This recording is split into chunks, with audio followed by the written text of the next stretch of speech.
कहाँ गई लंकापति रावण की सोने की लंका? कैसे मिली थी रावण को ये सोने की लंका? सोने की लंका का सारा सोना आखिर कहाँ गया? सोने की लंका किसने बनाई थी? क्या वास्तव में मौजूद थी एक सोने की लंका? सोने की लंका के सबूत भी मिल गए हैं। सोने की लंका आखिर कैसे जल गई थी जबकि सोना जलता नहीं?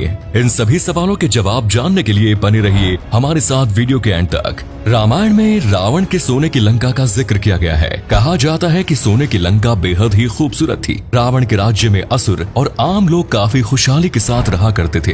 पूरे राज्य में किसी चीज की कोई कमी नहीं थी।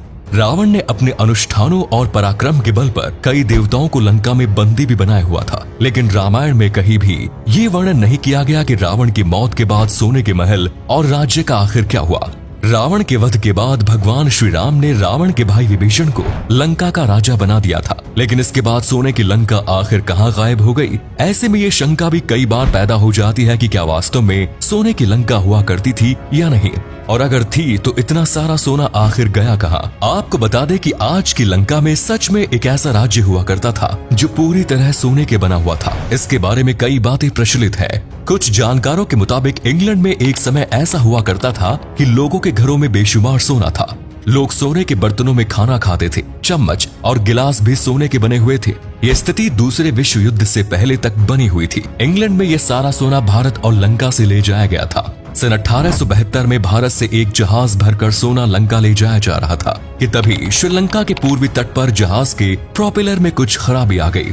जहाज खराब हो गया और तूफान में फंस गया। सोने से लदे जहाज को कैप्टन ने तूफान के बीच में ही छोड़ दिया और अपनी जान बचाकर श्रीलंका के तट पर पहुंचने में कामयाब रहे। तूफान इतना तेज था कि पूरा जहाज जलमग्न हो गया। तूफान के शांत हो जाने के बाद जहाज को ढूंढने का काम शुरू किया गया।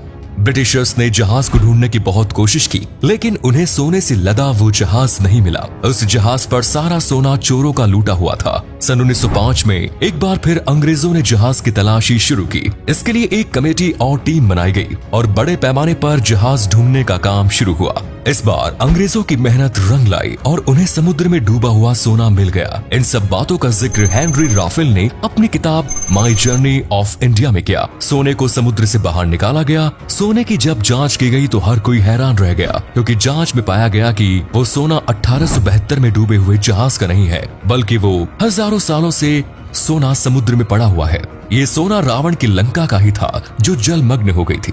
समुद्र से सोना निकाला गया और 185 जहाज सोना भरकर इंग्लैंड में भेजा गया। हेनरी राफेल ने यह भी लिखा है कि उन्हें जब इस बात की जानकारी मिली तो उनका ट्रांसफर साउथ अफ्रीका कर दिया गया। रावण की ये लंका त्रिकुटाचल पर्वत पर बनी हुई थी। ये पर्वत असल में 3 पहाड़ियों की श्रृंखला है, जिनमें पहले पर्वत का नाम सुबेल है। ये वही स्थान है जहाँ रावण और राम की सेना के बीच युद्ध हुआ। दूसरे पर्वत का नाम नील है और इसी पर्वत पर रावण की लंका मौजूद थी। और तीसरा पर्वत का नाम सुंदर पर्वत है, जहाँ पर अशोक वाटिका बनी हुई थी। ये वाटिका आज भी मौजूद है और यहीं पर माता सीता का अपहरण करके रावण ने उन्हें रखा।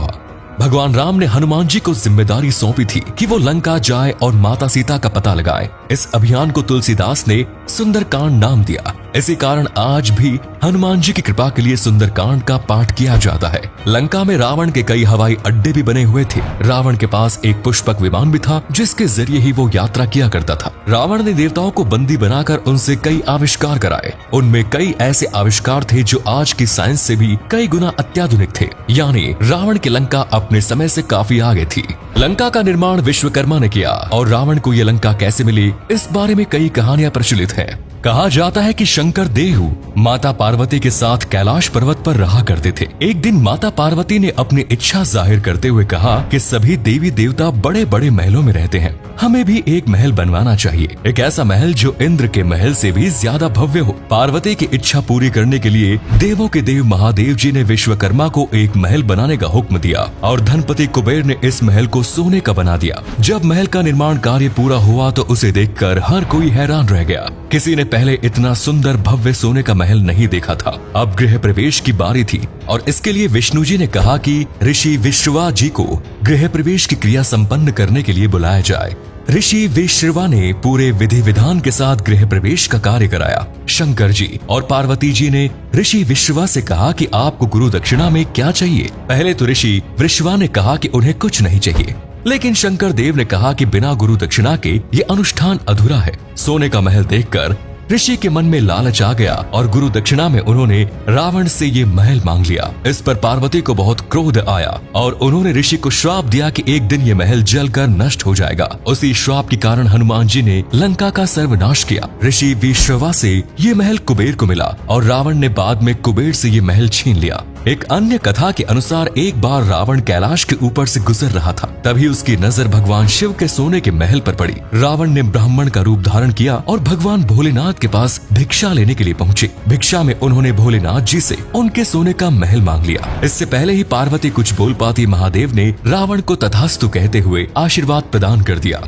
इसके अलावा भी सोने के महल और सोने की लंका के बारे में कई बातें प्रचलित है। ये भी कहा जाता है कि रावण को कहीं से पारस पत्थर प्राप्त हो गया था। पारस पत्थर किसी भी धातु को सोने में तब्दील कर सकता है। राजस्थान के अलवर जिले से रावण को पारस पत्थर की प्राप्ति हुई। वहीं एक अन्य कथा की माने तो लंका में एक जैन मंदिर था, जहां रावण ने चिंतामणि पार्श्वनाथ भगवान की आराधना की थी। रावण की आराधना से इंद्रदेव प्रसन्न हुए और उन्होंने रावण को पारस पत्थर दिया। इस पारस पत्थर से ही रावण ने अपने महल और राज्य को सोने का बना दिया। रामायण में जिक्र मिलता है कि हनुमान जी ने रावण की सोने की लंका में आग लगा दी थी। पूरा राज्य धू धू कर जलने लगा, लेकिन सोने में तो इस तरह आग लगती ही नहीं है। बहुत अधिक तापमान पर गर्म करने पर सोने को पिघलाया जा सकता है, लेकिन लकड़ी की तरह सोने का जलना मुमकिन नहीं। ऐसे में कुछ आधुनिक इतिहासकारों का मानना है कि लंका सोने की नहीं थी। रावण के राज्य को सोने की लंका इसलिए कहा जाता था क्योंकि वहाँ बहुत अधिक समृद्धि थी। यहाँ पर सोने का शाब्दिक अर्थ नहीं निकालना चाहिए।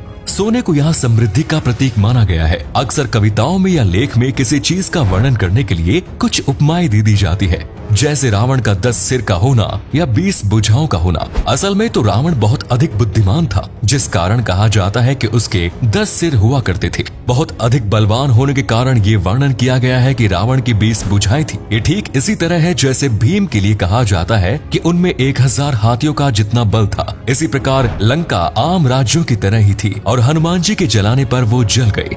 दोस्तों, हमने आपको लंका के सोने के सबूत और प्रमाण भी बता दिए और साथ ही अन्य पहलुओं की दृष्टि से भी आपको पूरा वाकया समझा दिया है। अब ये आपके ऊपर है कि आप किस पर विश्वास करते हैं। आपको क्या लगता है, क्या वास्तव में सोने की लंका थी? इस बारे में अपनी राय कमेंट्स में जरूर दीजिए। आज के लिए इतना ही दोस्तों। वीडियो अच्छी लगी तो इसे अधिक से अधिक लाइक कीजिए और शेयर अवश्य करें। धन्यवाद।